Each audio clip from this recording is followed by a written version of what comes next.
Na bent jau man tai šitas klausimas buvo vienas sudėtingesnių šiame egzamine. Pirmas dalykas, į ką atkreipiam dėmesį, kad mūsų prašo poslinkio, ne kelio. Vadinasi, mes ieškom ne viso įveikto atstumo, bet atkarpos ilgio nuo pradinio judėjimo taško iki galutinio. Tai pavyzdžiui, jeigu sportininkas bėga ratu ir pradeda šiame taške, tarkime, po 30 sekundžių jis yra jau čia. Vadinasi, jo poslinkis yra ne šitas atstumas, bet tiesi linija nuo jo pradinio taško iki galutinio taško. Taigi, kadangi jis juda ratu ir grįžta į tą pačią poziciją, tai judėjimo pabaigoje jo poslinkis bus lygus nuliui. Todėl šitą variantą iš karto galime atmesti. Taip pat, kadangi jis juda ratu, jis tolsta nuo pradinio taško netolygiai. Iš pradžių nuo pradinio taško jis tolsta greičiau, nes šioje atkarpoje jis praktiškai tiesiai juda tolyn nuo taško.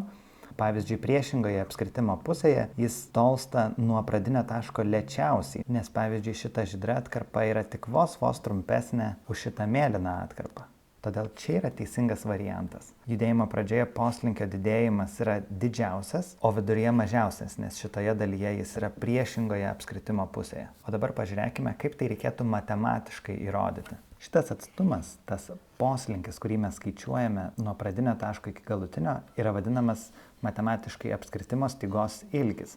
Apskritimo staiga tai iš esmės yra atkarpa, kuri kerta apskritimą, bet nėra jos skersmuo. Ir toks apskritimo stygos ilgis yra apskaičiuojamas kaip 2 spinduliai kart sinus pusę kampo, kurį apriepia styga. Taigi, laikui bėgant apskritimo spindulys nesikeičia, todėl kad tai yra tiesiog rato spindulys, bet keičiasi alfa, tai yra kampas.